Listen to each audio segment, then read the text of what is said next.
सो जैसे कि आप देख सकते हो हमने अपने लास्ट प्लान में यहाँ तक का कवर कर लिया था। अब जो भी फ्लोर प्लान बनाते हैं हम उसको प्रॉपर लेयर में हमें बनाना चाहिए। लेयर कमांड तो पड़ी है, शॉर्टकट की होती है एल एंटर, तो हमने एल एंटर किया। अब लेयर मैनेजमेंट, लेयर को प्रॉपर मैनेज करके बनाना चाहिए, मतलब उसको एक रूल होता है हमारा, उस रूल को कहते हैं हम डीसेट रूल, उसके बिहाफ पे बनानी चाहिए। तो जब आप फर्स्ट टाइम लेयर कमांड लगाओगे तो इस तरीके से आपका टैब खुल जाएगा। मैंने इसके इंटरफेस को थोड़ा सा इंक्रीज़ कर दिया। उसके बाद मैंने यहाँ नेम पैरामीटर को थोड़ा सा बढ़ा दिया ताकि पूरा डिस्प्ले हो जाएगा। ऑन ऑफ फीचर को बढ़ा दिया, फ्रीज एंड फ्रीज को बढ़ा दिया थोड़ा सा, लॉक एंड लॉक अनलॉक को भी थोड़ा सा इंक्रीज़ कर दिया। इस तरीके से हमने इसको इंक्रीज़ करके रख लिया। अच्छा, इतना करने के बाद नेक्स्ट काम क्या किया, हमने यहाँ पे एक न्यू लेयर बनाई। न्यू लेयर को मैं नाम दे रहा हूँ वॉल की लेयर बनाना चाह रहा हूँ, तो वॉल को लेयर नेम देना होगा। लेयर नेम देने के लिए हम डी सेट रूल का यूज़ करेंगे। डी सेट रूल कहता है कि पहले आपको डिपार्टमेंट का नाम देना है, देन आपको उसकी सर्विस जो आप प्रोवाइड कर रहे हो उसका नाम देना है, उसके बाद उसमें लगने वाले इक्विपमेंट या एलिमेंट्स का नाम देना है, और उसके बाद भी अगर आप डिफ्रेंशिएशन करना चाहते हो तो आप टैगिंग दोगे उनको अलग अलग।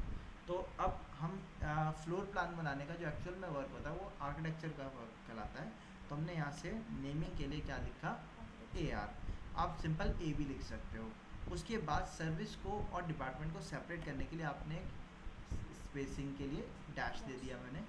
अब सर्विस क्या बना रहा है, आर्किटेक्ट क्या कर रहा है, फ्लोर प्लान बना रहा है ना, तो प्लान जो हो गया उसका सर्विस हो गया, प्लानिंग, प्लान या प्लानिंग आप कुछ भी लिख सकते हो, ठीक है। उसके बाद मैंने डैश दिया। डैश देने के बाद अब फ्लोर प्लान में हम क्या दे रहे हैं, वॉल का सेटअप दे रहे हैं। तो हमने यहाँ से वॉल कौन सी, ब्रिक वॉल। इससे क्या होगा, सर्विस भी डिफ्रेंशिएट होती जाएगी। जैसे कि वॉल में पार्टीशन वॉल वुड की भी हो सकती है, ग्लास की भी हो सकती है, एल्युमिनियम कंपोजिट्स की भी हो सकती है, आरसीसी की भी हो सकती है। तो सबका वर्क डिस्प्ले अलग अलग रहेगा, तो इसलिए आप उनको एनोटेशन करके यहाँ पे चलोगे। जैसे मैंने यहाँ दे दिया ब्रिक वॉल। ब्रिक वॉल में भी आपकी अलग अलग साइज़ की वॉल होती है, 9 इंचेस भी और, तो यहाँ से हमने क्या किया, यहाँ से नाम दे दिया 9 इंचेस ब्रिक वॉल, ठीक है। और इसको एक्सपेंड करके नाम को बड़ा कर लिया ताकि पूरे पे आ जाइए। आ गया। इसका कलर मैंने अभी के लिए चेंज कर लिया। अभी के लिए मैंने सपोज यहाँ से रेड कलर ले लिया। अब इसको डबल क्लिक करके आपको पहले अपनी लेयर को एक्टिव करना होगा। एक्टिव करने का मतलब क्या हो गया कि अभी आप ऊपर देखोगे तो यहाँ पे वही वाली लेयर आ गई। मतलब अभी अगर मैं कोई न्यू लाइन बनाता हूँ तो वो पर्टिकुलरली वाली लेयर में ही आएगी। बट हमें नए लेयर नहीं, नए ऑब्जेक्ट नहीं बनाना। हमने जो पहले पुराना वाला फ्लोर प्लान बनाया हुआ है, हम चाह रहे हैं कि वही क्या हो जाए, इस लेयर में कन्वर्ट हो जाए। तो मैच ऐसे में प्रॉप हम एक कमांड का यूज़ करते हैं जिस कमांड को हम कहते हैं match properties, shortcut M A enter. मैंने एम ए एंटर किया। जो नया एलिमेंट बनाया था वो तो नई लेयर के साथ आया होगा। इस वाले ऑब्जेक्ट को सेलेक्ट किया क्लिक करके, और जो पुराने जिसको कन्वर्ट करना है उन लेयर वाले एलिमेंट्स को हमने यहाँ से सेलेक्ट करके मैच कर दिया। अभी आप देखोगे मैंने इनमें विंडोज़ वगैरह नहीं दिए, क्योंकि विंडोज़ जब तक फर्नीचर सेटअप नहीं हो जाता तब तक मैं जनरली विंडोज़ वगैरह का सेटअप नहीं देता हूँ। यहाँ पे आप देखोगे मैं इसको मैच कर रहा हूँ तो पूरी लाइन मैचअप हो जा रही है, ठीक है। तो ऐसे में बचने के लिए हम क्या करते हैं, मैंने जैसे पहले इसको मैच कर दिया, बाकी वॉल को मैंने इस लेयर में नहीं बनाया। क्यों नहीं बनाया, क्योंकि बाकी जो वॉल होने वाली है हमारी वो पार्टीशन वॉल्स होने वाली हैं, इसलिए हमने उनको नहीं बनाया। अच्छा, ये जो है ये स्टेयरकेस का पार्ट है। तो इसके लिए मैंने क्या किया, बी आर एंटर किया, ब्रेक कमांड पे गया, ऑब्जेक्ट को सेलेक्ट किया, एफ एंटर किया, फर्स्ट पॉइंट मैंने यहाँ दिया और सेकंड पॉइंट भी मैंने यहाँ पे दे दिया। एम ए एंटर करके मैच करके मैंने इसको इसके साथ मैच कर दिया। तो अब देखो ये तैयार हो गया। इतना इतना तैयार करने के बाद हम अपना आगे का काम स्टार्ट करते हैं। आगे का काम क्या स्टार्ट करना है, जैसे एक लेयर हमने क्रिएट कर दी। लेयर क्रिएट करने में फ़ायदा क्या होता है, आप लेयर की प्रॉपर्टीज़ को एक साथ चेंज कर सकते हो, एनहांस कर सकते हो। कैसे, आपने इस पर क्लिक करना है, जैसे मैंने इन सबको सेलेक्ट करके मैंने इसके कलर को कर दिया ब्लैक। तो आप देखोगे तो सारे किस कलर में कन्वर्ट हो गए, black. But black black same हो जाएगा तो डिफरेंस नहीं दिखेगा, इसलिए मैंने डिफ्रेंशिएट करने के लिए मैंने इनको क्या कर दिया, ग्रे टोन में ले लिया। अच्छा, अब वापस से न्यू लेयर बनाई, एल ए एंटर किया, अगेन न्यू लेयर के लिए क्लिक किया। आर्किटेक्चर की बनानी है, A dash plan dash brick wall dash 4.5 inches. 4.5 inches दे दिया हमने। इसका कलर मैंने चेंज करके ब्लू कलर कर दिया, ठीक है। इसको डबल क्लिक करके एक्टिव भी कर दिया। अब इसमें अगर हमें कोई एलिमेंट को मैच करवाना है तो वापस से क्या करना पड़ेगा, अगेन एक लाइन बनानी पड़ेगी और नए वाले को पुराने वाले पे मैच करके सेटअप करना पड़ेगा। बट अभी जब हम मैच करेंगे तो कई बार इस टाइप की प्रॉब्लम हो सकती है, जैसे कि आप देखो मैं विंडो से मैच करवा रहा हूँ, ग्रीन विंडो से, तो जो भी ऑब्जेक्ट उसके अंदर आ रहा है वो सारा मैच हो जा रहा है। लेयर में बनाने का एक फ़ायदा क्या ले सकते हो आप, आपने लेयर कमांड में जाना है, एल एंटर किया, आप जिस लेयर को चाहते हो कि उसकी प्रॉपर्टीज़ या उसके एलिमेंट में कोई भी चेंजेस ना हो, आप उन लेयर को लॉक कर सकते हो। जैसे कि मैंने क्या किया, जीरो लेयर में जो एलिमेंट पुराने बाय डिफ़ॉल्ट बने हुए हैं उनको तो बदलना है मुझे, बट जो मैंने 9 इंचेस वाली वॉल बना दी थी, मैं नहीं चाहता उनमें किसी भी तरीके के कोई भी चेंजेस हों, तो मैं उनकी लेयर को क्या कर सकता हूँ, लॉक। मैंने यहाँ से लॉक कर दिया। अब मैंने कट किया। अब आप देखो जब मैं मैच कमांड लगाता हूँ, एम एंटर, मैंने यहाँ से इसको सेलेक्ट किया,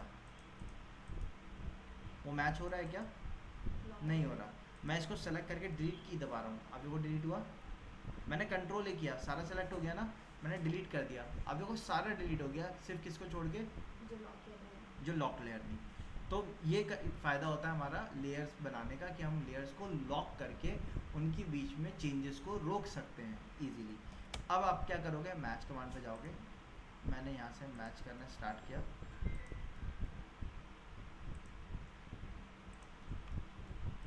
यही हमारी लेयर थी मैचिंग के लिए।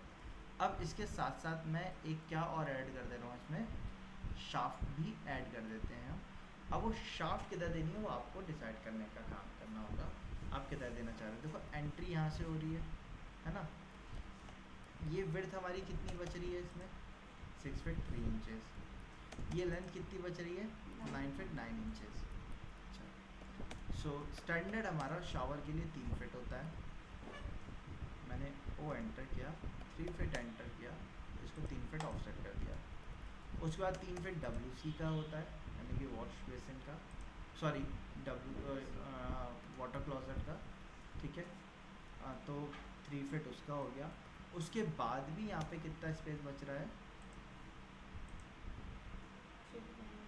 3 फीट 9 इंचेस, ठीक है। अच्छा, ये जो विड्थ है ये कितनी विड्थ है आप ये भी चेक कर लो, 6 फीट 3 इंचेस है। तो मैं एक काम कर रहा हूँ, वैनिटी हम 3 फीट की दे देते हैं, 3 फीट की वैनिटी काफ़ी रहेगी हमारे लिए। उसके बाद ये स्पेस कितना बच रहा है हमारा, 6 फीट 9 इंचेस, मैंने 3 फीट का वाटर क्लोजेट दे दिया। उसके बाद कितना स्पेस बच रहा है ये, 3 फीट 9 इंचेस, 18 इंचेस। मैंने इसको लेयर कमांड पे गया, एल एंटर किया, अनलॉक कर लिया इस लेयर को, ऑफसेट पे गया, मैंने 18 इंचेस इसको ऑफसेट कर दिया, ओ एंटर, 4.5 इंचेस वॉल दे दी, ट्रिम कमांड पे गया, यहाँ से मैंने इसको ट्रिम कर दिया।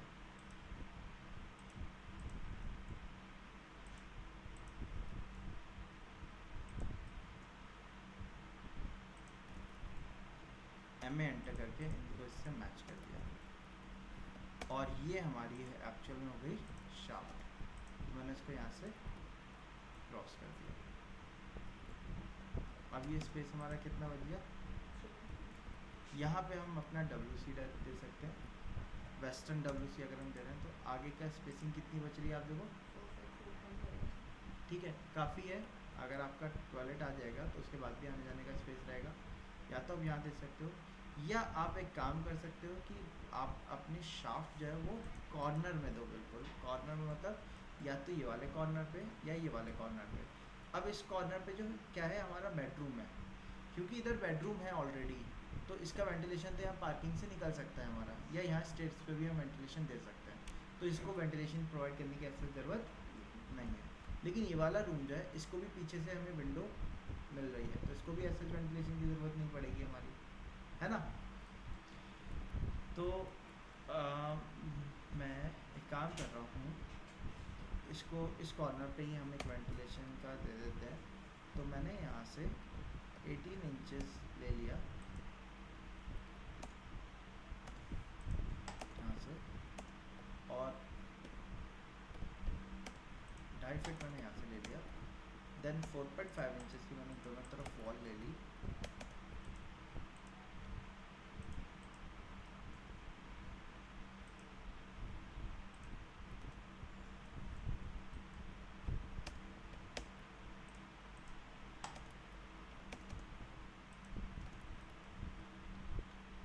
ठीक है, ऐसे रख लेते हैं। अब इसमें शावर आपका इधर आ जाएगा, यहाँ पे आपका WC एरिया हो जाएगा और इधर आपका वैनिटी हो जाएगा। इसका साइज़ अगर आप देखोगे अभी तो ये कितना आ रहा है, यहाँ से यहाँ तक 3 फीट 10.5 इंच आ रहा है। तो मैं इसको स्ट्रेच कर देता हूँ और 10.5 इंचेस, ठीक है, 10.5 इंचेस स्ट्रेच कर दिया। यहाँ से इसको कवर अप कर दिया। ये आपका एक क्यूबिकल तैयार हो सकता है शावर।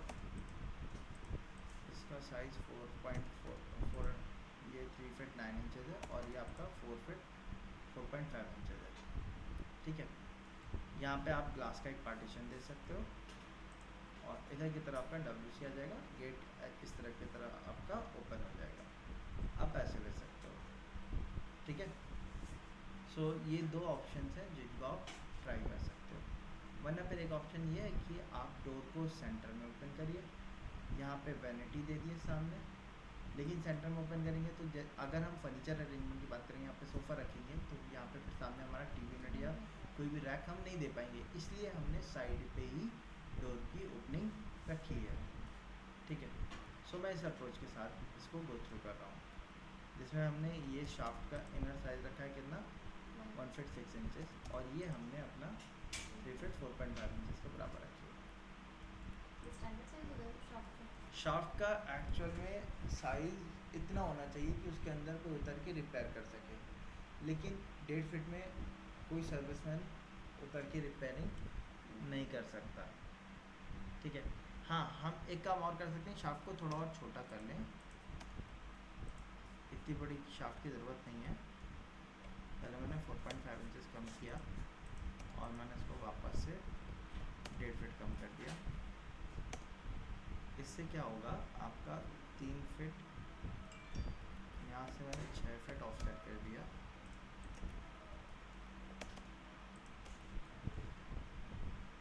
ठीक है। ये आपका शावर स्पेस हो जाएगा। अब इसमें ये जो स्पेस बचेगा किसी काम नहीं आएगा वो, आप ग्लास का पार्टीशन ज़रूर दे सकते हो यहाँ पे आप। हाँ, एक निश टाइप का दे सकते हो, लेकिन वो किसी काम नहीं आएगा आपका, क्योंकि ये जो 1.5 फीट कितना स्पेस बच रहा है आप चेक करोगे इसको, 2 फीट लगभग बच रहा है ना, और 2 फीट वैसे बच रहा है, 2x2 का ब्लॉक बच रहा है। 2x2 के ब्लॉक में हम क्या ही दे सकते हैं, सिर्फ लॉन्ड्री स्पेस वगैरह दे सकते हैं। आप निश वगैरह ज़रूर दे सकते हो उधर की तरफ, ठीक है, बाकी और किसी काम नहीं आएगा। हाँ खैर, आप शाफ्ट भी बढ़ाओगे तो भी वो किसी काम नहीं आएगी, क्योंकि जब तक शाफ्ट की ब्रेड्थ नहीं बढ़ेगी तब तक उसके अंदर कोई उतर के रिपेयर नहीं कर पाएगा।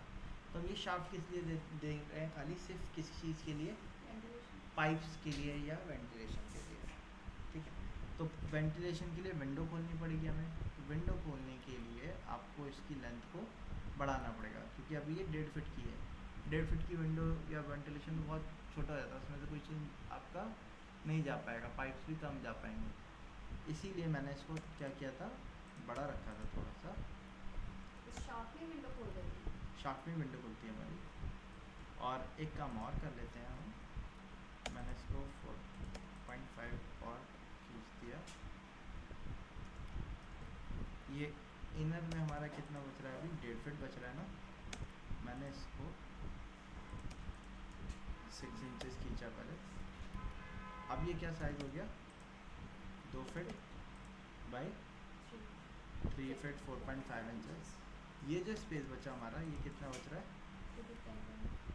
10.5 इंचेस, 3 फीट 9 इंचेस ये बच रहा है। मैंने इसको 6 इंचेस और इंक्रीज कर दिया। अब ये 2.5 फीट का हो गया। 2.5 फीट की स्पेस में तो कोई सर्विसमैन फिर भी उतर सकता है, प्रॉब्लम होगी लेकिन कर सकता है काम। तो मैंने थोड़ा सा शाफ्ट साइज इंक्रीज कर दिया है और शावर को हम क्यूबिकल कर लेंगे, मतलब ऊपर आपका शावर लग जाएगा, स्टैंडिंग वाला आपका वो हो जाएगा, इधर की तरफ आपका ग्लास पार्टीशन लग जाएगा या आपका कर्टन्स भी चल सकते हैं, ठीक है। तो हम इस तरीके से रख रहे हैं इसको, ठीक है। ये स्पेस कितना बच रहा है, 3 फीट 4.5 इंचेस, इस हिसाब से रख लेते हैं। शावर को हम इस पोजीशन पे भी रख सकते हैं, मतलब ऐसे रहेगा, सामने की तरफ आपका उसका जो वाटर का डायरेक्शन होगा वो सामने की तरफ पड़ेगा, वॉल पे गिरेगा, वॉल से नीचे आपका ड्रेन हो जाएगा। सीलिंग में भी रख सकते हैं सीलिंग वाला भी रख सकते हैं, उसमें कोई इशू ही नहीं है, बट अगर आपको वॉल वाला ही देना है तो आप वो यहाँ पे रख सकते हो आराम से। और इसके साथ साथ आप इसमें क्या कर सकते हो, निश भी प्रोवाइड कर सकते हो, यहाँ हल्का सा अंदर लेके, यहाँ का वाली वॉल आप 9 इंचेस की लेके इसके अंदर एक निश भी दे सकते हो चाहो तो, या आप एक हॉरिजॉन्टल स्लैब डाल सकते हो जाके तरफ, जो कि आपका एज अ निश एक्ट करेगा सामान वामान रखने के लिए, ठीक है। हम ऐसा कर लेते हैं। ये आपका स्लाइडिंग आप दे सकते हो, आपका कांच का ग्लास होगा वो इधर की तरफ स्लाइड हो गया, इसके पीछे कवर अप हो जाएगा, आप अंदर चले गए, स्लाइडर को आपने बंद कर दिया। ये अप्रोच ज़्यादा बेटर रहेगी, इसमें शार्प भी आ जाएगी, रिपेयरिंग भी हो जाएगी, सारा काम हमारा हो जाएगा। तो हम इस वाली अप्रोच से लेके चल रहे हैं। सबसे पहले शाफ्ट वगैरह ही अरेंज की जाती है, उसके बाद हम बाकी एलिमेंट्स को अरेंज करेंगे। तो हमने यहाँ पे ये इतना बना लिया, मैं इसके बाद एक और न्यू लेयर बना रहा हूँ, A dash plan dash staircase, ठीक है। और इसका कलर मैंने ऐश कलर कर दिया, और जो मेन वॉल थी उसका कलर मैंने रेड कर दिया, सबके कलर अपीयरेंस चेंज कर दिए। अब यहाँ से मैंने कट किया, सॉरी मैंने लेयर को एक्टिव ही नहीं किया, तो मैंने लेयर को डबल क्लिक करके पहले एक्टिव कर लेना है, फिर एक लाइन बनानी है, और उस लाइन से मैंने इनको क्या कर दिया, मैच कर दिया। अब स्टेयर्स यहाँ से हमारी स्टार्ट हो रही थी, ऊपर जा रही थी, और यहाँ पे जाके एंड हो रही थी, यही तो था स्टेयर्स का, है ना। सो हमें क्या करना होगा, मैंने ट्रिम कमांड लिया और यहाँ से इनको ट्रिम कर दिया, ठीक है।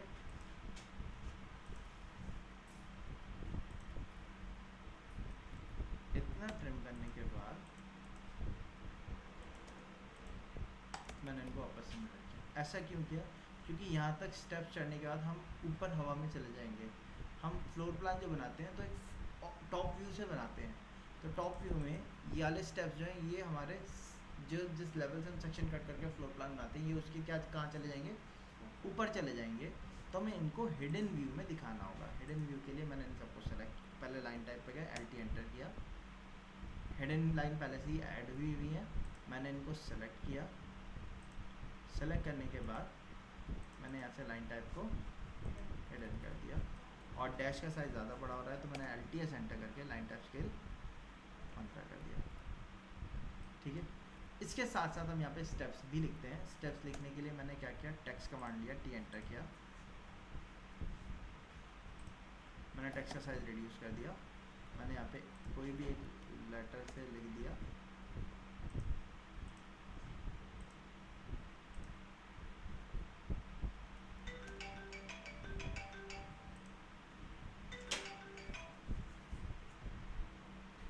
और मैंने इसका रेडियस 3 कर दिया, ठीक है। ठीक है, हमने ये एक बना दिया। इसमें हम क्या लिखेंगे, अपने स्टेप्स के नंबर लिखेंगे। मैंने इसको 2.5 कर दिया, थोड़ा और छोटा कर दिया। इसको मैंने मूव करके यहाँ से उठा के यहाँ रखा, पहले इसको मूव कर दिया 3, मूव कर दिया 3,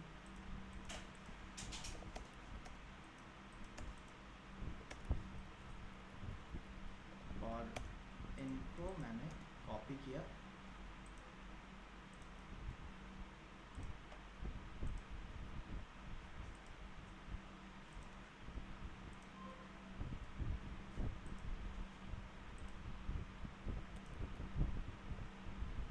और वापस से कॉपी कमांड पे गया, इन सबको कॉपी करके मैंने यहाँ पे किया। अब मैं यहाँ पे कमांड ले रहा हूँ, TCount, TCOUNT, टी काउंट पे गए, सेलेक्ट ऑब्जेक्ट के लिए कह रहा है, मैंने यहाँ से 1 बाय 1 ऑब्जेक्ट को सेलेक्ट करना है।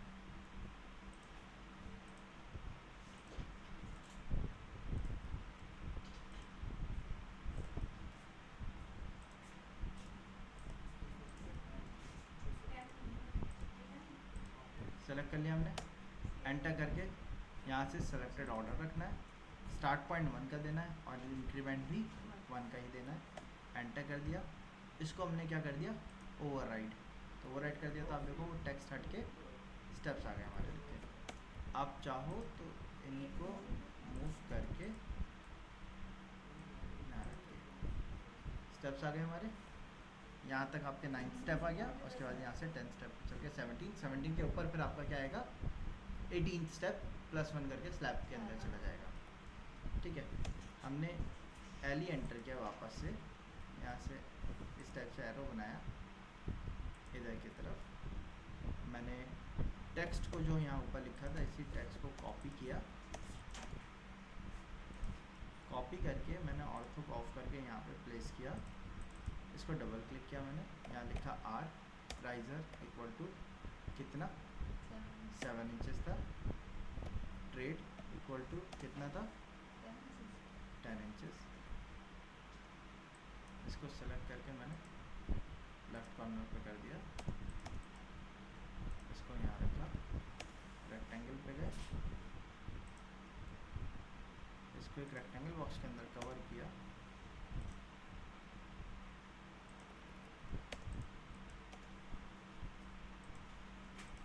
और यहाँ पे हमने बता दिया राइजर कितना है, स्टेप का ट्रेड कितना है। इसके साथ साथ मैंने इसको टेक्स्ट को कॉपी करके यहाँ रखा, सेलेक्ट करके इसको 90 डिग्री पे रोटेट कर दिया। मेरा ये कैसे आ रहा है, क्विक, क्योंकि मैंने यहाँ से क्विक प्रॉपर्टीज़ ऑन किया हुआ है। क्विक प्रॉपर्टीज़ ऑन करने के लिए आप इन 3 पॉइंट पे जा सकते हो, यहाँ से क्विक प्रॉपर्टीज़ को चेक कर सकते हो, वो आपका क्विक प्रॉपर्टी यहाँ पे शो होने लगेगा। उसके बाद आप इस सिंबल को क्लिक करके ऑन कर सकते हो क्यूपी। अगर ये आपका नहीं आ रहा है तो आप ऑब्जेक्ट को सेलेक्ट करेंगे, जैसे मैं इसको ऑफ कर देता हूँ, नहीं आ रहा है तो आप ऑब्जेक्ट को सेलेक्ट करोगे, सेलेक्ट करने के बाद PR एंटर करोगे तो आपका एक जनरल प्रॉपर्टी टैब खुल जाएगा। यहाँ से आप इनके पैरामीटर्स को चेंज कर सकते हो। जैसे रोटेशन आप देखोगे, साइज़ देखेंगे सारा आ रहा है, साइज़ मैंने चेंज कर दिया 4 इंचेस, 90 डिग्री रहने देते हैं, कट कर दिया। इसका साइज़ भी मैं उतना ही सेटअप कर देता हूँ 4 इंचेस। अब ये मुझे क्योंकि ये चेंजेस फ्रिक्वेंटली करनी होती हैं तो मैं ऐसे कोई प्रॉपर्टीज़ को ऑन रखता हूँ, उससे मुझे थोड़ा सा टाइम सेव हो जाता है इससे मेरा। और मैंने यहाँ से अप की जगह पे इसको डबल क्लिक करके लिख दिया, ये क्या होने वाली है हमारी लैंडिंग। ठीक है, सो इतना करने के बाद मैंने एक और लेयर बनाई, न्यू लेयर, इसको हमने नाम दिया A-plan कट आउट। ये क्या होने वाला है, जो ऊपर का स्लैब पड़ेगा छत का तो उसमें कटआउट्स होंगे, जैसे शाफ्ट के ऊपर कटआउट आएगा, सेम मैनर में जो स्टेयरकेस होती है उसके ऊपर भी कटआउट होता है, क्योंकि अगर उसके ऊपर स्लैब पड़ा होगा तो हम ऊपर फ्लोर पे जा पाएंगे क्या, नहीं। तो हमने कटआउट की लेयर बनाई, इसको हमने हिडन लाइन टाइप में रखा, कलर मैंने यही रहने दिया, या आप चाहो तो इसको चेंज कर सकते हो, थोड़ा सा डार्क कर दिया, यहाँ से कट कर दिया। मैंने वापस से एल एंटर किया और इसको डबल क्लिक करके लेयर एक्टिव करी, कट किया, यहाँ से एक लाइन ली और इस लाइन से मैंने कटआउट वाले कौन कौन से एलिमेंट है हमारे मैच कर दिया।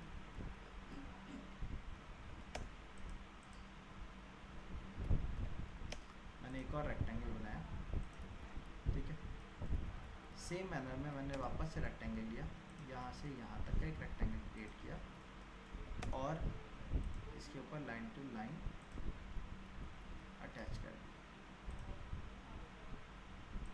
क्योंकि इसके ऊपर आपका स्लैब जो होगा वो इसके ऊपर नहीं आएगा ना, वो इधर की तरफ आएगा हमारा, इसलिए हमने ऐसा कर दिया।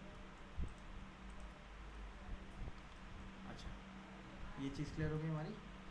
अब फ्लोर प्लान का हमने काम कर लिया, ठीक है।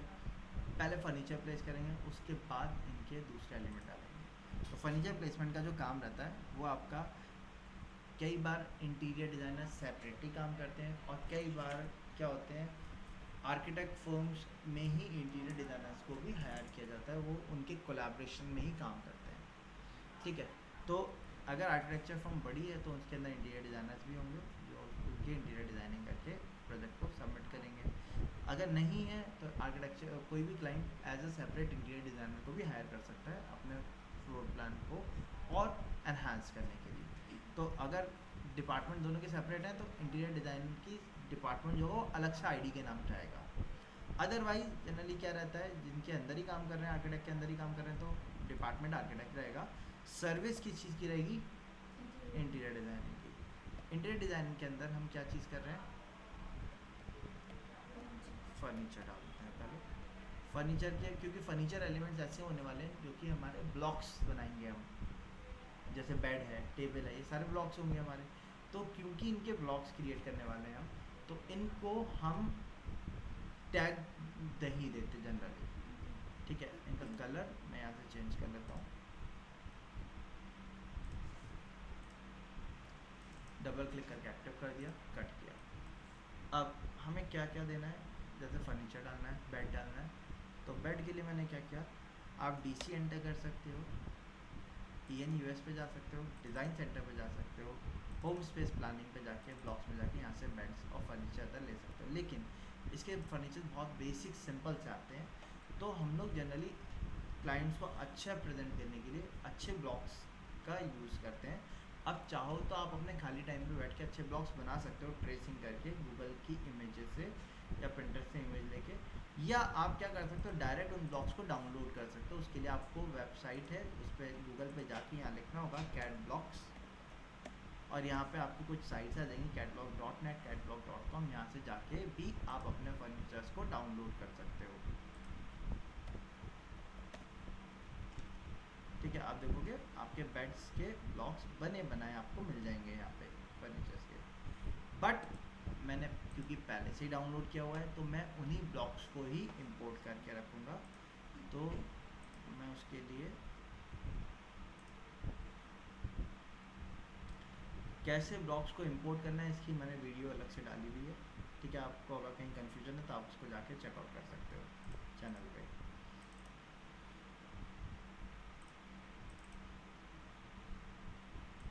अब आप देख सकते हो यहाँ पे मैंने पहले से ही सारे कैट ब्लॉक्स डाउनलोड करके रखे हुए हैं और उनको मैंने राइट ब्लॉक भी अलग अलग सेपरेट करके रखे हुए हैं। तो मैं यहाँ से अपने इन ब्लॉक्स को इंपोर्ट करूँगा। तो इंपोर्ट करने के लिए आपने सिंपल आई एंटर करना है, आई एंटर करके ब्राउज़ पे जाना है। ब्राउज़ पे जाने के बाद ये आप देख सकते हैं लोकेशन आ रही है हमारी, यहाँ से आप अपने बेड को ले लिए कि कौन सा आपको बेड रखना है। तो मैंने पहले एक बेडरूम में ये वाला दे दिया, ये मैं मास्टर बेडरूम में डालना चाह रहा हूँ तो मैंने इसको यहाँ पे रख दिया। अच्छा, बेड को इंपोर्ट करते टाइम एक काम और करना है, लेयर पे जाना है, आप देख रहे हो फर्नीचर की लेयर भी मैंने इसको सॉलिड में कन्वर्ट कर दिया, कट कर दिया, रोटेशन ऑन किया, बेड रखा हमने यहाँ पे इस पॉइंट पे। रोटेशन ऑन करने से क्या होता है, आप ऑर्थो को ऑन कर सकते हो, यहीं से इंपोर्ट करते टाइम ही आप उनको रोटेट कर सकते हो, जो कि हमने कर दिया। अभी वापस से इंपोर्ट पे गए। अब इधर वाला बेड जो है वो मास्टर बेडरूम वाला तो होगा नहीं, तो उसके लिए मैं एक छोटा दूसरा बेड ले लेता हूँ, ये वाला ले सकता हूँ, मैं ये वाला पिकअप कर लेता हूँ। मैं इसको ओपन किया, यहाँ रखा और इधर की तरफ प्लेस कर दिया इसको भी।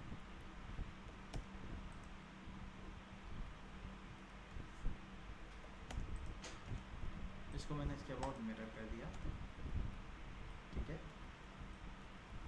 मैंने मूव कमांड लिया और इसको मैंने मूव करके इस वॉल से अटैच कर दिया। इधर की तरफ हमारी एक वार्डरोब आ जाएगी आराम से, है ना, क्योंकि रूम में हमें स्टोरेज एलिमेंट भी डिज़ाइन करके देने होते हैं एज ए इंटीरियर डिज़ाइनर। तो स्टोरेज के लिए आप चाहो तो ये वाली वॉल ले सकते थे, ये वॉल पूरी मिलती है हमें, लेकिन अगर मुझे यहाँ पे डोर वगैरह की ओपनिंग देनी है तो मुझे फिर से उसमें क्या करना पड़ेगा, कटिंग करनी पड़ेगी। तो ज़्यादा बेटर क्या रहेगा, वार्डरोब सेगमेंट हम इस वाली वॉल पे दे दें। ठीक है, क्योंकि ये वाली वॉल वॉशरूम वाली वॉल है तो इसमें सीलन के चांसेस भी रह सकते हैं। वार्डरोब आएगी तो वो उसको क्या कर देगा, कवर अप कर देगा। हम पीछे इसको टाइल से कवर कर सकते हैं जिससे सीलन वॉल के बाद ट्रांसफ़र ना हो, ठीक है। और उसके बाद फिर वार्डरोब लग जाएगी तो वो क्या कर देगा, उसको टाइल्स को हाइड कर देगा, ठीक है। बट जब आप वार्डरोब देंगे तो आपको एक चीज़ इंश्योर करनी होती है कि वार्डरोब के बाद जो स्पेस है वो कम से कम 2 फीट का आना चाहिए। अब जैसे ये कितना आ रहा है हमारा 5 इंच, तो अच्छा खासा स्पेस है हमारा ये, है ना। तो वार्डरोब इसमें आराम से दी जा सकती है। लेंथ कितनी है वार्डरोब की, लेंथ यहाँ से 6 फीट 7.5 इंचज़ की आ रही है। मैंने यहाँ से 2 फीट ऑफ सेट कर दिया। अब मैं रेक्टेंगल कमांड पे गया, फर्स्ट पॉइंट यहाँ दिया, सेकंड पॉइंट मैंने यहाँ दे दिया। ये हमारी वार्डरोब हो गई हमारी, ठीक है। इसी तरीके से यहाँ पे भी वार्डरोब अरेंज करनी थी हमें। पहले तो मैं एक काम करता हूँ, इसको भी मैंने यहाँ से मिरर किया, या इसको ऐसे रहने दे अभी। अब इसमें वार्डरोब किधर दी जाए, ये वाली वॉल पे भी हम वार्डरोब दे सकते हैं, फुल वार्डरोब आ जाएगी। लेकिन प्रॉब्लम क्या है कि ये वाली वॉल में हमें एक विंडो भी देनी होगी, क्योंकि रूम में कहीं वेंटिलेशन तो हो नहीं रहा। पीछे की तरफ ओपनिंग भी थी हमारी, आप देखोगे ओपन स्पेस है, तो यानी कि विंडो भी हम इधर ही की तरफ दे सकते हैं। तो अगर मैं इस वॉल पे वार्डरोब दे दूंगा तो वो विंडो क्या हो जाएगी, मेरी कवर हो जाएगी, ठीक है। या तो आप एक काम कर सकते हो कि साइड में 2 वार्डरोब दे दो, बीच में एक विंडो के लिए कटआउट खाली छोड़ दो, वो भी डिज़ाइन अच्छा लगता है। कुछ इस टाइप से उसका डिज़ाइन आ सकता है।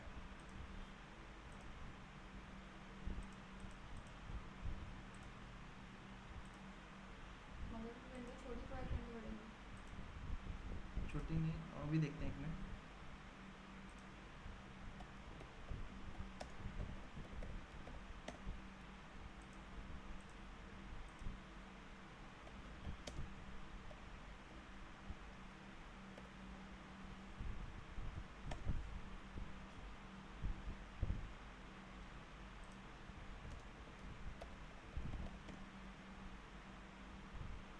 इस टाइप के विंडो दे सकते हैं, ठीक है। ये आपकी सेटिंग हो जाएगी, विंडो आ गई। अब इधर इन्होंने वॉल दे रखी है, बट हम क्या दे सकते हैं, इधर वार्डरोब दे सकते हैं सेपरेट, एक मेल की और एक फीमेल की वार्डरोब आ सकती है इस तरीके से, ठीक है। तो आप चाहो तो इस तरीके से कर सकते हो, या आप चाहो तो वार्डरोब का सेगमेंट इधर की तरफ रख सकते हो, वो आपकी चॉइस है। मैं एक काम करता हूँ, पहले तो बेड को थोड़ा सा छोटा करता हूँ। तो बेड को मैंने डबल क्लिक करके ओपन किया, मैंने इसको एक्सटेंड किया और इसको मैंने ट्रिम कर दिया। साइड टेबल्स को मैंने इससे बिल्कुल अटैच कर दिया, और ये वाली साइड टेबल को भी मैंने इससे अटैच कर दिया। क्लोज ब्लॉक पे गए, सेव चेंजेस। अब मैंने इसको मूव करके इससे अटैच कर दिया।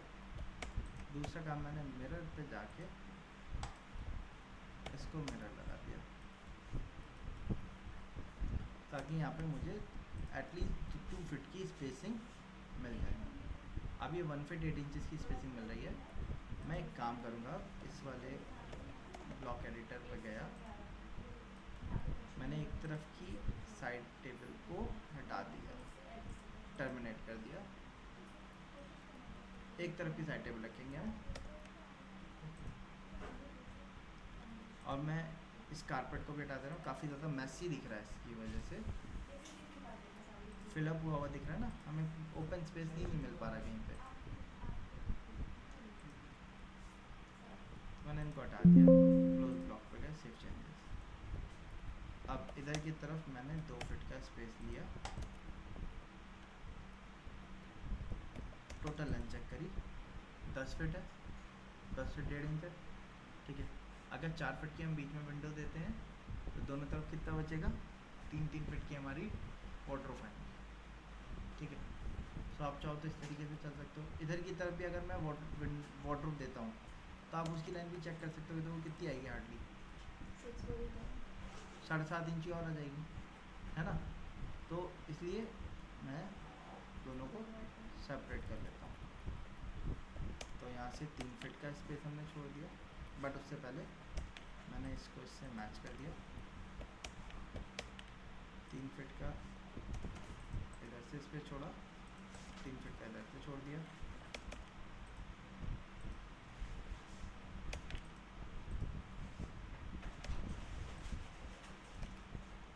मैच कर दिया।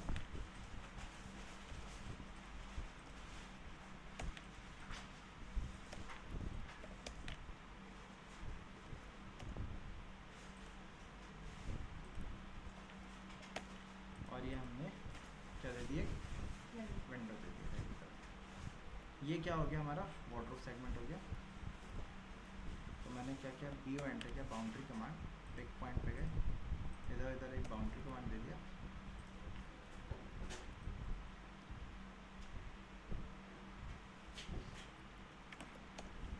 और यहाँ पे वार्डरोब को दिखाने के लिए आप मिडिल से लाइन खींचिए, यहाँ पे ऑफसेट कर दिया इसको 0.25 दोनों तरफ, और 0.75 चारों तरफ से अंदर, चारों तरफ से अंदर। सेंटर लाइन को डिलीट कर दिए, इनको ट्रिम कर दिया यहाँ से और यहाँ से, ठीक है। यहाँ पे अब हमें हैंगर देना है, तो हैंगर के लिए मैंने रेक्टेंगल लिया, डी एंटर किया, 1.5 इंचेस की थिकनेस दी, और विड्थ मैंने दे दी 18 इंचेस।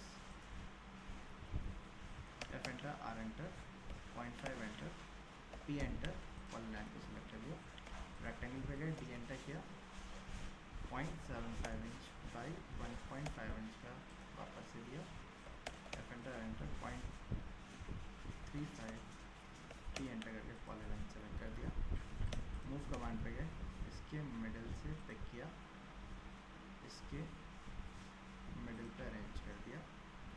हैंगर हो गया ये हमारा, मैंने इसको ब्लॉक बना दिया, पी एंटर, मैंने इसको नाम दे दिया हैंगर। आप चाहो तो इनको आर्क शेप में भी बना सकते हो, वैसे राउंडेड होता है ना, आप वो शेप में भी बना सकते हो।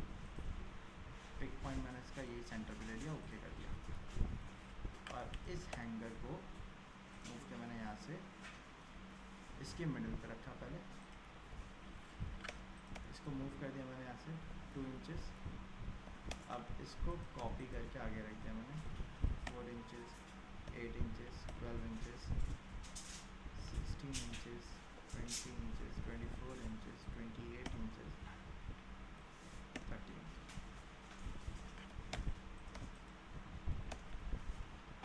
ठीक है। अब ये सारे स्ट्रेट हैं, आप चाहो तो इनको हल्का सा रोटेट या एंगल पर रख सकते हो, जिससे कि प्रॉपरली सारे ऑर्गेनाइज ना दिखे।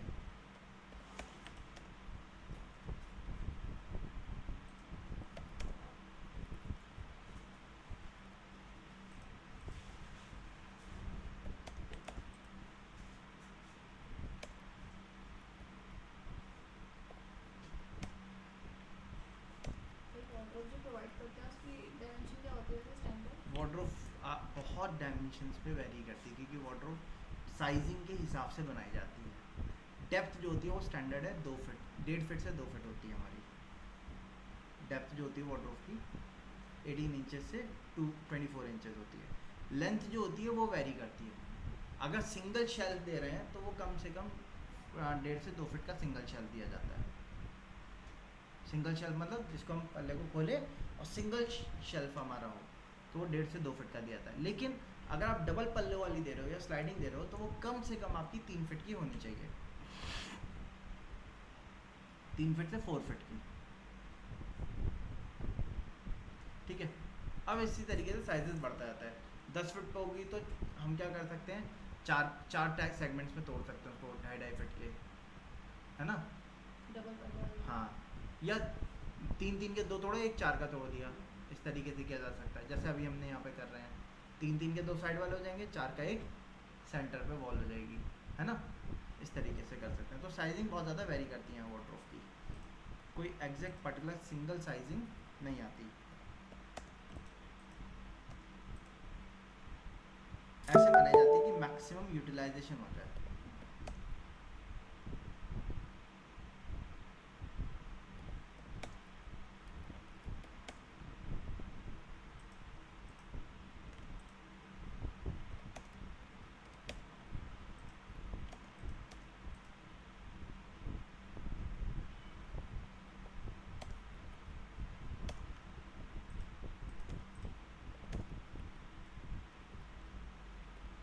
ठीक है, इसी को कॉपी करके हमने यहाँ रख दिया। अब ये कौन सा एरिया हो गया, सिटिंग एरिया हो गया हमारा। हाँ, एक काम और किया जा सकता है इसमें, वार्डरोब को, क्योंकि हम स्लाइडिंग नहीं दे रहे हैं, स्लाइडिंग होती तो 2 फीट की ही देनी चाहिए, हम शेल्फ वाली देंगे, ओपनिंग वाली। तो उसके लिए मैंने क्या किया, मैंने इसको स्ट्रेच करके 6 इंचेस कम कर दिया। 6 इंचेस यहाँ से कम किया है, तो इनको सेलेक्ट किया,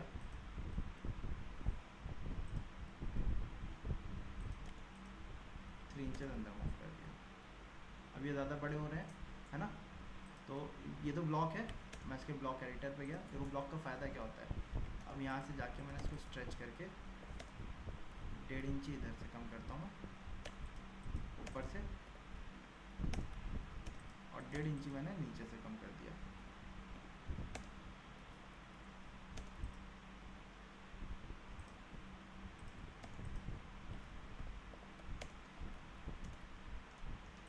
और इनकी थिकनेस को भी मैंने कम किया।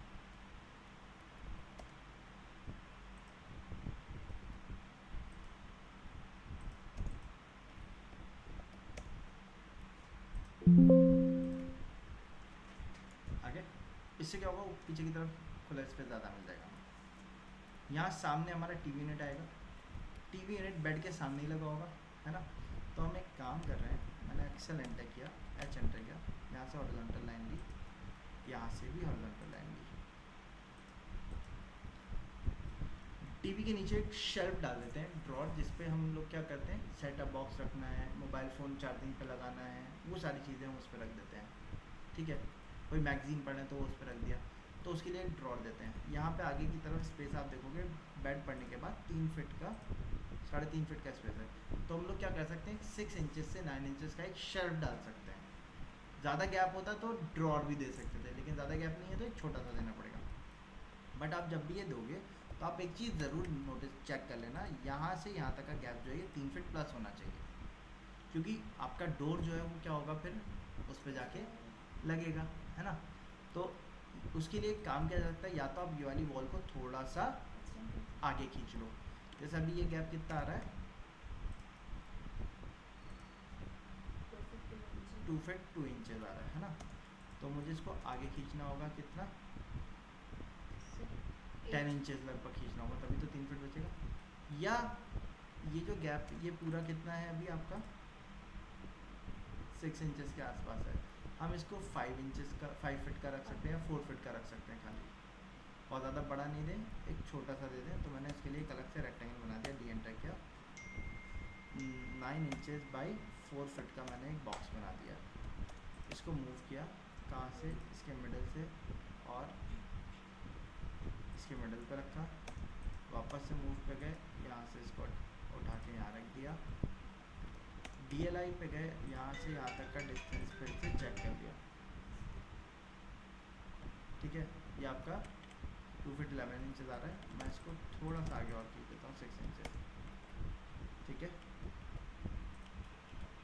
समझा, थोड़ा सा इसको आगे खींच लिया, डोर हमारा थोड़ा सा आगे लग जाएगा, बस यही तो होगा, है ना। अंदर फिर हमारा उससे क्या फ़ायदा होगा कि अंदर स्पेसिंग मिल जाएगी हमें प्रॉपर जाने के लिए। 3.5 फीट का गैप है, तो आपका डोर आराम से ओपन हो जाएगा। क्योंकि छोटा बेडरूम है तो हमें इसी तरीके से ही एडजस्ट करना पड़ेगा। और यहाँ से यहाँ तक का गैप आप देख लो कितना है, 2 फीट, ये 2 फीट होना चाहिए हमारा, क्योंकि जब आप खड़े हो गए, आप इसको ओपन करोगे तो आपके पास स्पेसिंग होनी चाहिए। ये आपका क्या हो जाएगा, सेटिंग एरिया हो जाएगा। तो मैंने वापस से इसके लिए भी बाउंड्री कमांड लिया, BO एंटर, एक पॉइंट पे गए, यहाँ पे बाउंड्री दे दी, इसको भी 0.75 का अंदर ऑफसेट कर दिया। ये आपका सेटिंग एरिया हो जाएगा। ये चीज़ क्लियर हो गई इतनी। सो बेडरूम हमारे सेटअप हो गए, इसको भी 0.75 मैंने ऑफसेट कर दिया अंदर की तरफ। इसको मैं 2 पार्ट में डिवाइड करूँगा, तो मैंने एक लाइन ली, इसको 0.75 ऑफसेट कर दिया मैंने, उसका मूव किया, MTP एंटर किया, फर्स्ट पॉइंट यहाँ दिया, सेकंड पॉइंट यहाँ दिया, यहाँ से उठा के इसके मिडिल पे रख दिया, मिडिल पार्टीशन आ गया। आप इसको स्लाइडर बना सकते हो, ठीक है, स्लाइडर बना देंगे तो इसको हटाने की ज़रूरत हमें नहीं पड़ेगी। अगर स्लाइडर नहीं होता तो हमें हटाना पड़ता ऑब्वियसली। अच्छा मैं एक काम और कर रहा हूँ, इसको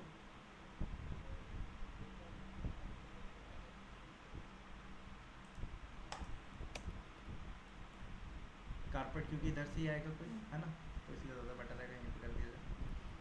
स्लाइडर दे रहे हैं इसीलिए इसकी विड्थ हमने 2 फीट रखी है, क्योंकि स्लाइडर के लिए 2 फीट होनी चाहिए, क्योंकि उसका जो ट्रैक होता है वो भी 1.5 से 3 इंच का स्पेस ले लेता है। तो अगर आप 18 इंची का लेके चलोगे तो आपको अंदर क्लियरेंस मिलेगी नहीं इतनी कि आप वहाँ पे हैंग कर पाओ कपड़े अपने। शेल्फ वगैरह तो आ जाएंगे, हम फोल्डेबल एलिमेंट्स रख सकते हैं, लेकिन जो हैंगिंग एलिमेंट्स है वो नहीं आ पाएंगे। तो हैंगिंग एलिमेंट देने के लिए हम लोग को क्या करना चाहिए, शायद इसका हाँ 2 फीट और या फिर 2 फीट प्लस लेना चाहिए। तो हम इसको स्लाइडिंग बना रहे हैं इसलिए 2 फीट यहाँ पे चल जाएगा, और इसको 2 पार्टीशन आ जाएंगे यहाँ पे।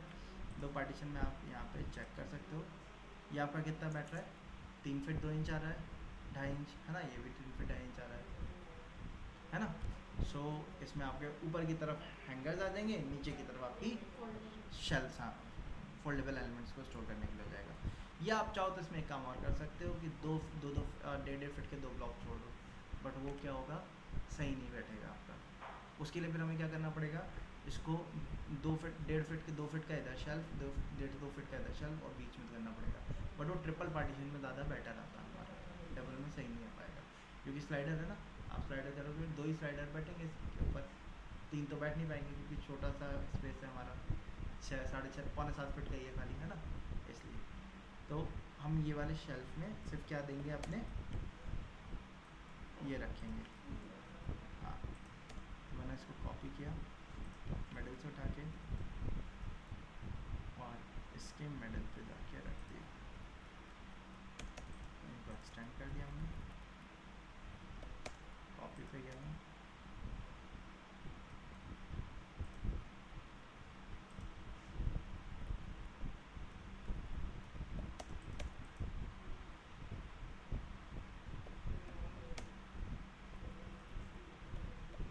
और इसको मैंने क्या कर दिया,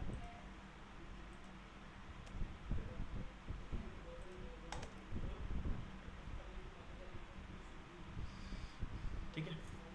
अच्छा डोर के साइजेस में एक बार क्रॉस चेक कर लेता हूँ, ये मैंने 3.5 फीट छोड़ा है, ठीक है, ये वाला 2 फीट 9 इंच छोड़ा है, ठीक है, 3.5 फीट छोड़ा है, ठीक है। ये जो बच रहा है हमारा ओपनिंग, ये कितनी आ रही है, 3 फीट 9 इंच की ओपनिंग है, ये भी ठीक है। अच्छा ऐसे करने से डोर साइड की अप्रोच में क्या होगा, कोई अगर यहाँ खड़ा भी होगा, ठीक है, तो उसको पहले टर्न लेके विजिबिलिटी उसकी ज़्यादा सही रहेगी, उनको पहले यहाँ से घूमना पड़ेगा, फिर आपको डोर मिलेगा, वो पैटर्न मिलेगा आपका। अच्छा ये सेट हो गया हमारा, फिर यहाँ पे हमारा सिंक किचन देना है हमें। किचन में मैंने बताया था आप रोल ओवर शटर कहाँ दे दो, साइड में दे दो। तो इसके लिए हम लोग क्या करेंगे, वापस से एक न्यू लेयर बनाएंगे, न्यू लेयर, ठीक है, A dash I D dash kitchen,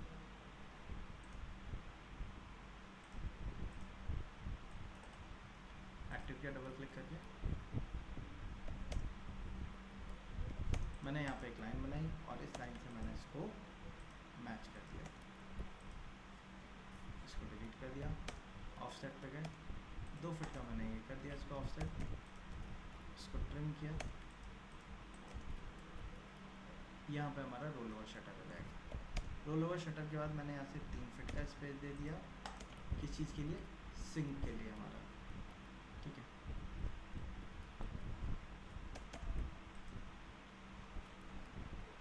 और इसके पीछे हमारी 3 फीट की हमने यहाँ से क्या दे देंगे, एक विंडो दे देंगे,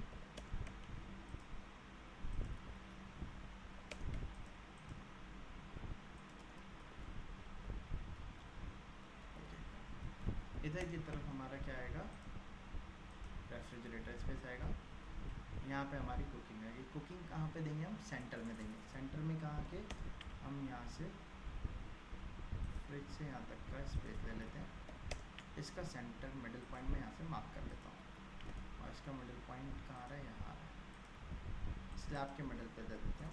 कुकिंग हम यहाँ पे भी रख सकते थे, बट सिंक देना इधर की तरफ ज़्यादा बेटर रहेगा, क्यों, क्योंकि अगर मैं सिंक को इधर की तरफ रखूँगा तो कल को उसको पाइप जो है वो कहाँ से लाने पड़ेंगे, वॉल से लाने पड़ेंगे। अगर लीकेज होती है तो वॉल में क्या होगा, पूरा सीलन बैठेगी। यहाँ क्या है, यहीं से आपका होल पास लग के पीछे की तरफ से आपका पाइप उतारा जा सकता है, तो रिपेयरिंग करना भी आसान रहेगा पीछे से, इसलिए सिंक को मैं इधर की तरफ ही रख रहा हूँ। और जो आपका वेंटिलेशन है कुकिंग का, वो आपका चिमनी लग के आराम से हो सकता है, तो उसमें कोई ऐसा इशू नहीं आएगा। हाँ, अगर विदाउट चिमनी दे रहे हैं तो आप फिर कुकिंग को इस साइड रखेंगे, ताकि यहाँ से खिड़की के पीछे उसका आराम से सीधे क्या हो सके, हाँ, एग्जॉस्ट जा सके। ठीक है, तो अब ये सारी चीज़ें रखने के लिए हम डिज़ाइन सेंटर पे चलते हैं, बैक आते हैं। यहाँ से हम किचन पे गए, ब्लॉक्स पे गए, और मैंने कुकिंग रेंज, वैसे अवन है, इसको हम कुकिंग रेंज में कन्वर्ट कर लेंगे। इसके साथ मैंने एक डबल सिंक रखा और उस पर एक फॉसेट भी अरेंज कर दिया। देन सिंक हो गया, अवन हो गया, और इसके बाद मैंने इसको रेफ्रिजरेटर चाहिए, रेफ्रिजरेटर भी मैंने यहाँ पर रख दिया। अब मैंने इसको सेलेक्ट करके यहाँ से 90 डिग्री रोटेट कर दिया, 270 कर देते हैं उसको रोटेट, इसको भी मैंने 270 रोटेट किया, और ये तो सेम ऐसे ही अटैच होगा हमारा।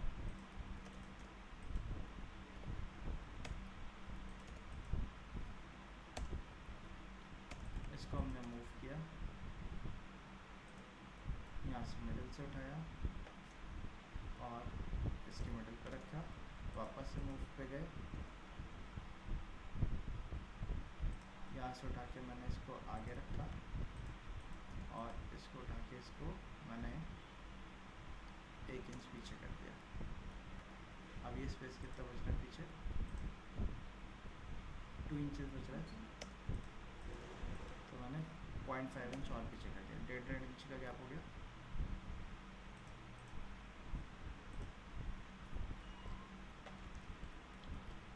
कुकिंग रेंज के लिए मैंने इसके ब्लॉक एडिटर ओपन किया, ओके किया। आगे ये हैंडल दे रखा है नीचे फर्नेस वाला जो होता है, तो मैंने इसको डिलीट कर दिया, ये तो हमें चाहिए नहीं, है ना। और मैंने इनके कॉर्नर्स को राउंड कर दिया।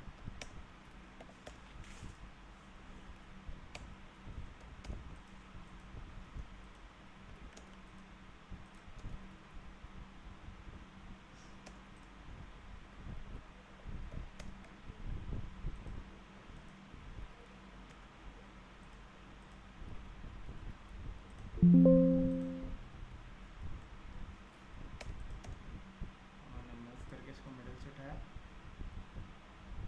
यहाँ पे रख दिया, और इसको जब मैं यहाँ रख रहा हूँ तो आगे आप देख सकते हो गैप बच रहा है हमारा 3 इंचेस का है, तो 1.5 इंची का गैप रख दिया हमने यहाँ पे। मिडिल वाले को डिलीट कर दिया, रेफ्रिजरेटर को पिक किया, यहाँ से उठाया, इधर रखा। अभी आप देख सकते हो यहाँ पे अच्छा खासा गैप बच रहा है, कितना गैप बच रहा है, ये 6 इंचेस का। मैंने इसको 6 इंचेस पहले इससे अटैच किया, स्ट्रेच कमांड पे गया मैं, इसको मैंने 4.5 इंचेस स्ट्रेच करके इधर ले लिया। 1.5 इंची का गैप छोड़ते हैं हम।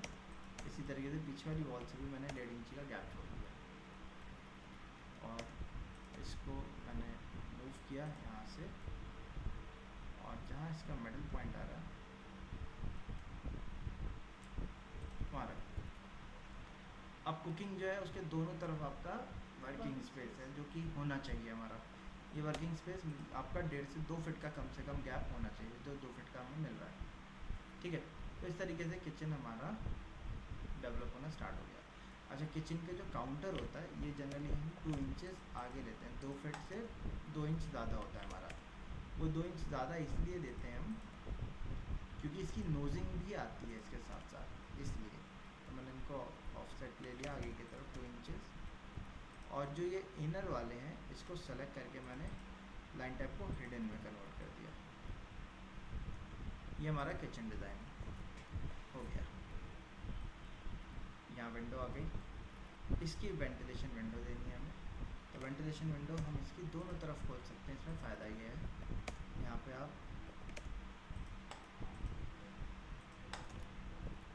2 फीट की वेंटिलेशन विंडो यहाँ पे ओपन की जा सकती है आराम से, और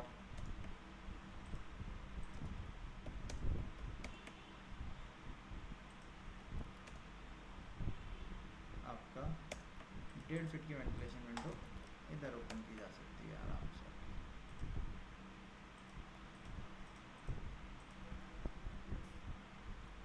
ठीक है, यहाँ पे एक विंडो हो गई, एक विंडो यहाँ हो गई, 2 वेंटिलेशन विंडो हमने यहाँ पे शाफ्ट के लिए दे दी। ऐसे ही एक विंडो मैं अभी इधर की तरफ भी अटैच कर दे रहा हूँ 2.5 फीट की, इसको हम वर्टिकल विंडो रखेंगे। तो मैंने यहाँ से लाइन से इसको अटैच कर दिया। यहाँ एंट्री पे अगर आप देखोगे तो ये लाइन 4.5 फीट की बच रही है, इस पे भी हम एक विंडो डाल देंगे, दोनों विंडो साथ में दे देंगे पूरा सेटअप। तो मैंने ऐसे लाइन दी और इसके मिडिल से मैंने इसको कनेक्ट किया और मैंने यहाँ से लाइन को इस पर कनेक्ट कर दिया। ठीक है, वर्टिकल विंडो क्या होती है सर? मतलब उसकी विड्थ कम रखेंगे हम, हाइट ज़्यादा रख देंगे। तो जैसे कि अभी मैंने 2 फीट रखा है, तो ये बेड के आप देख सकते हो कवर कर लेगा, तो सामने टीवी नेट का जगह नहीं बचेगी। तो मैंने इसकी 2.5 फीट रखी थी अभी, है ना।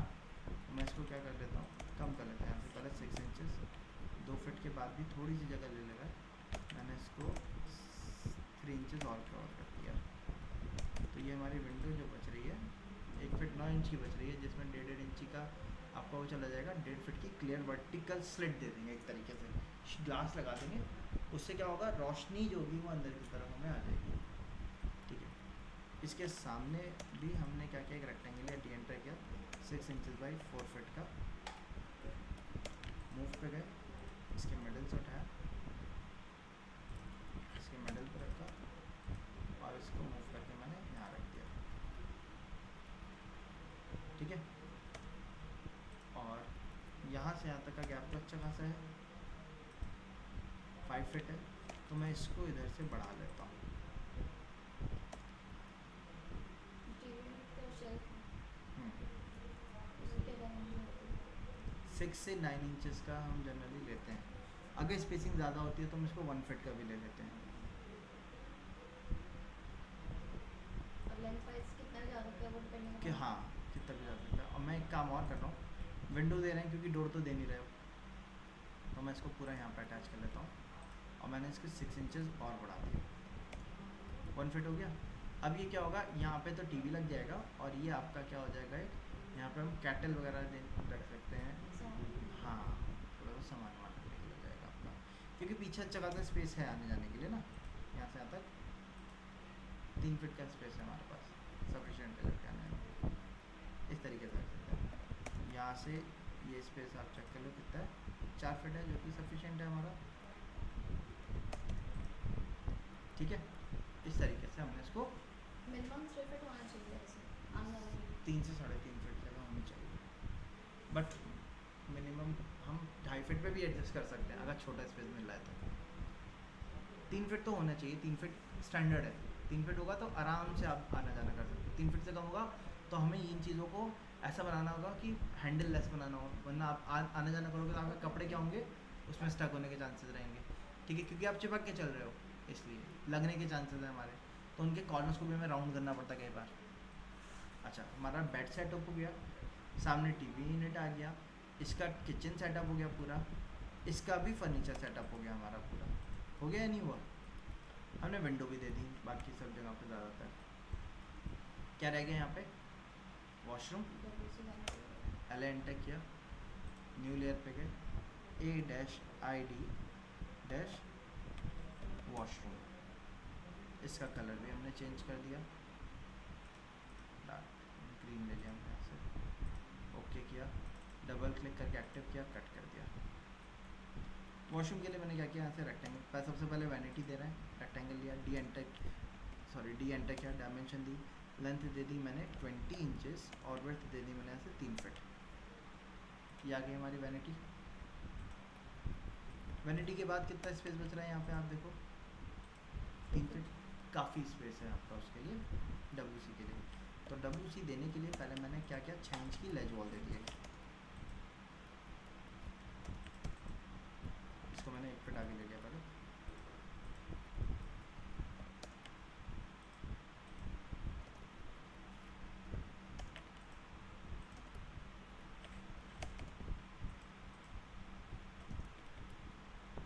ऐसे रख लेंगे।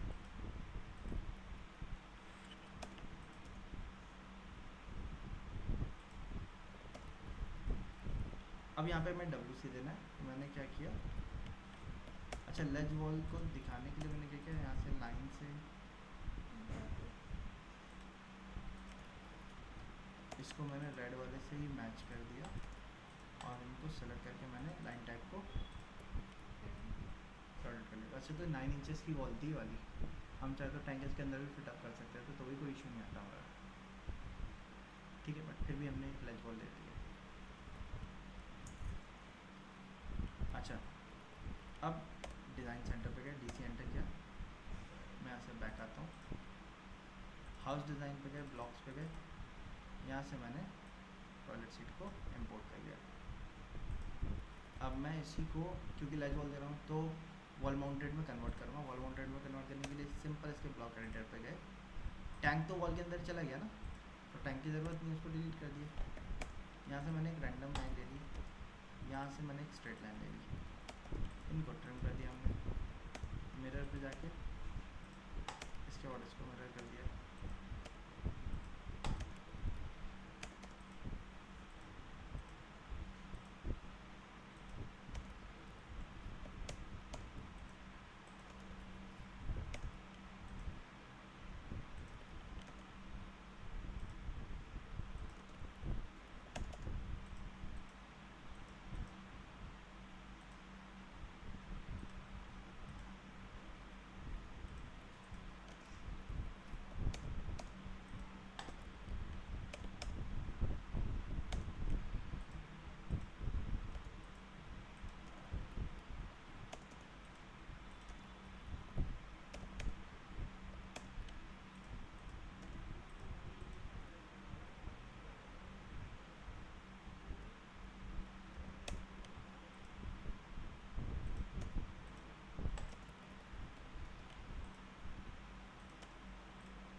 मैं इसको रोटेट कर दिया, इसके मिडल पॉइंट से उठा के इसके मिडल पर रख दिया।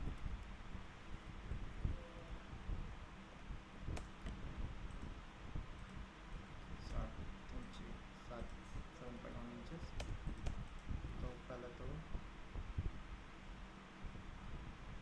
3 इंच तक किया, 9 feet 1 inch, 9 feet 6 inch, 0.2 inch अलग किया, चौड़ाई इसके मिडल से लिया, इसके मिडल पर रख दिया,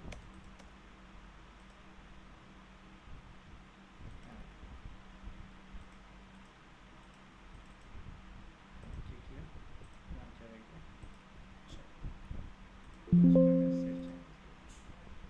WC भी आ गया हमारा। यहाँ हमारा हम क्या दे रहे थे, ग्लास का पार्टीशन दे रहे थे, तो मैंने इसको 0.5 ऑफसेट ले लिया पहले और 0.75 वापस ऑफसेट दे दिया इसको, गैपिंग आई है, ठीक है।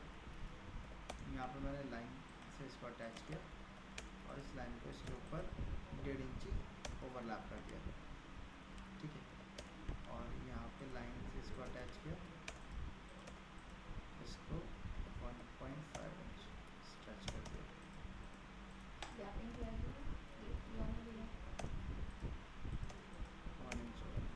ये हल्का सा ओवरलैप होकर चलता है, ओवरलैप नहीं होगा तो कैसे काम चलेगा। क्लोजिंग के लिए ओवरलैप, स्लाइडर हमेशा ओवरलैप होता है, हाँ।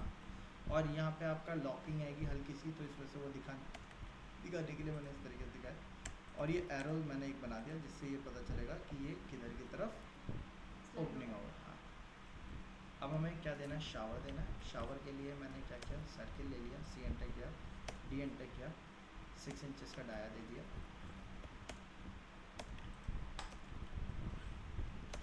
ब्लॉक बना दिया, शावर, सीलिंग,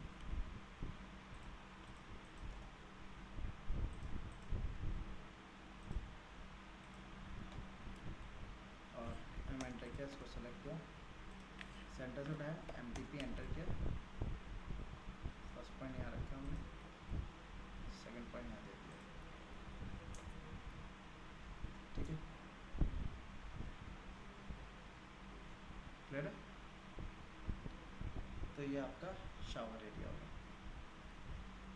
तो इस तरीके से हमने, अच्छा अब इसका क्या चीज़ रह गया, यहाँ पे सिंक देना रह गया। तो सिंक के लिए मैंने रेक्टेंगल लिया, फर्स्ट पॉइंट दिया, डी एंटर किया, डायमेंशन ली 12 इंचेस बाई 2 फीट का मैंने सिंक लिया, 12 इंचेस से मैंने इसको 3 इंचेस बढ़ा दिया, F enter, R enter, 1.5 inch पे मैंने इसको सेलेक्ट कर दिया,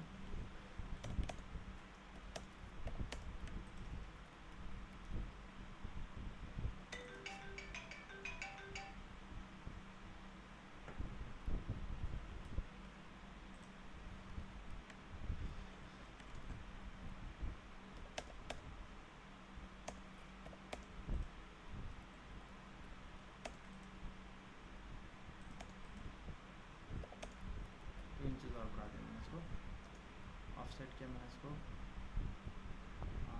1 इंच पे ज़्यादा 0.75 पे ऑफसेट कर दिया मैंने अंदर, और मैंने एक काम किया, एल एंटर करके यहाँ से इसको कनेक्ट कर दिया इधर,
थोड़ा सा छोटा कर देते हैं इसको, और इसको इस लेयर से मैच कर देते हैं, यहाँ से टर्न कर दिया,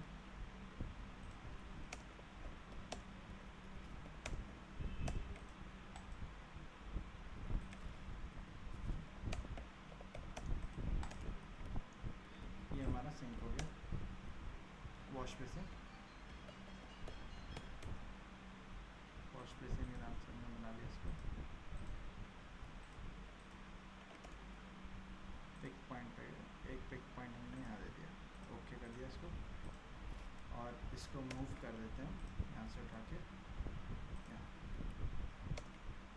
फिर ये 20 इंचेस का रखा था मैंने, इसको 2 इंचेस और ले लिया आगे की तरफ, 22 इंचेस, और यहाँ पे रेक्टेंगल कमांड लिया हमने, फर्स्ट पॉइंट यहाँ दिया, डी एंटर किया, dimension the 1.5 inch by 3 feet, ये हमारा मिरर यूनिट हो जाएगी।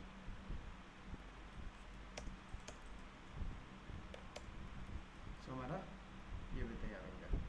सो इस तरीके से हमने अपने फ्लोर प्लान पे पूरा फर्नीचर्स का और बाकी 3 सर्विसेज का काम पूरा तैयार कर दिया।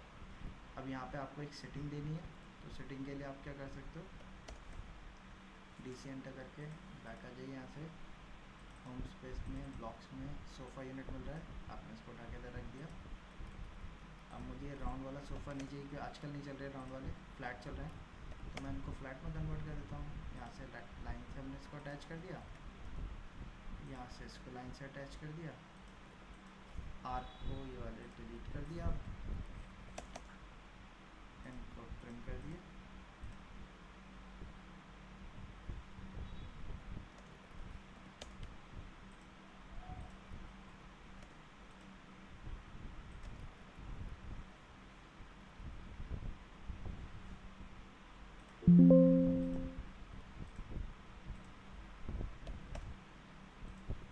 इसको हमने 90 डिग्री पे रोटेट किया, 270 पे रोटेट कर दिया। मूव पे गए, यहाँ से पिक किया, इधर कॉर्नर पे रखा, वापस से मूव पे गए, 1.5 इंचेस का मूव गैप दे दिया। उसके बाद यहाँ से गैप कितना बच रहा है इसका, 2 फीट 9 इंचेस का बच रहा है, तो मैंने 3 इंचेस का और गैप दे दिया, 2.5 फीट इधर, 3 इंचेस का और दे दिया, 2 फीट 3 इंच। अब इसके ब्लॉक एडिटर पे गए, साइड टेबल अटैच कर देते हैं इसके साथ साथ, रेक्टेंगल पे गए, डी एंटर किया, लेंथ दे दी हमने 2 फीट बाई 1.5 फीट की डेप्थ दे दी इधर, और 1 इंच का गैप दे दिया।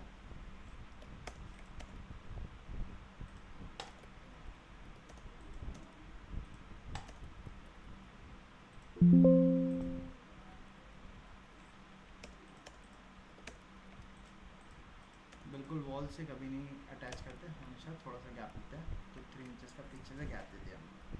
तो ये हमारा सोफ़ा यूनिट आ गया। इसके साथ एक dining table, sitting centre table डाल देते हैं छोटी सी, तो डी एंटर किया, डायमेंशन दे दी हमने इसकी 2 फीट बाई 4 फीट की, आप देखो छोटी सी एक सेंटर टेबल। इसको मिडिल से उठा के हमने इसके मिडिल पर रख दिया, और यहाँ से 9 इंचेस का गैप दे दिया हमने, ठीक है। साइड में आप चाहो तो एक पफी दे सकते हो, रेक्टेंगल लिया, उसके लिए मैंने डी एंटर किया, 2 फीट बाई 2 फीट का मैंने यहाँ पे एक पफी ऐड किया, एफ एंटर आर एंटर, 2.5 का फिलेट दे दिया मैंने, इसको मैंने इस पर अटैच किया, और यहाँ से 12 इंचेस का गैप दे दिया हमने, इनको मैंने कर दिया।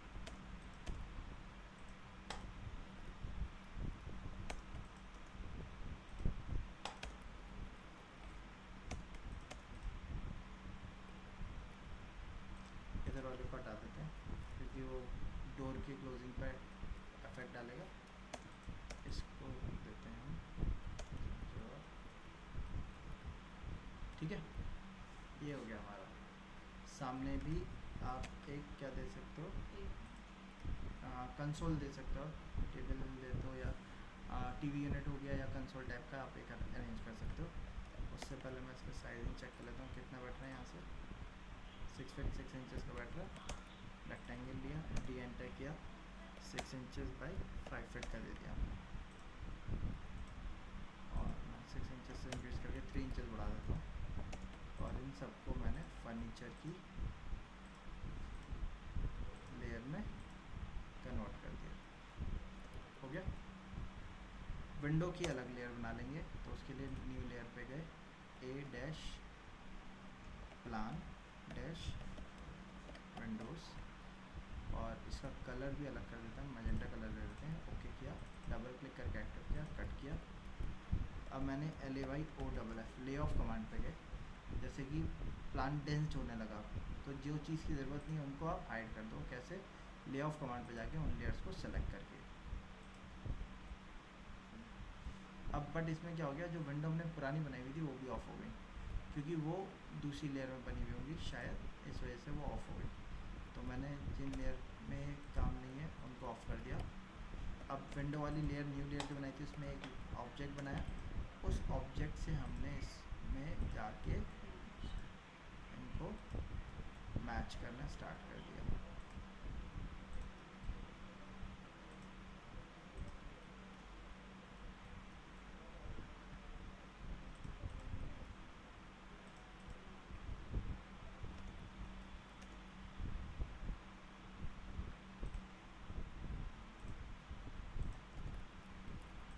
उसके बाद इसको डिलीट कर दो आप, LAYOFF ले ऑफ पे जाइए। आप चाहो तो इसको भी ऑफ कर लो। आप देखो सिर्फ आपका फ्लोर प्लान देखने को मिल रहा है, और उसमें विंडो लगी हुई देखने को मिल रही है। आप वापस से LAYON करेंगे लेऑन, तो सारे एलिमेंट्स आपके शो होने लगेंगे। अब इसमें आपको एक न्यू लेयर और बनानी है टेक्स्ट एनोटेशन के नाम से, A-plan-annotation। उसमें आपको क्या करना है, इन हर एक रूम के साइजेस को एनोटेट करके दिखाना है कि रूम का साइज़ क्या है, किचन का साइज़ क्या है, ये लॉन्ज एरिया है, सिटिंग एरिया है, या आप कह सकते हो पैसेज है, ओपन पैसेज, इसका साइज़ क्या है, ये वाला रूम है इसका साइज़ क्या है, पार्किंग का साइज़ क्या है, वो सारे साइज़ आपको लिखने हैं। ठीक है, आज का सेशन यहीं तक रखते हैं हम लोग। सर जी।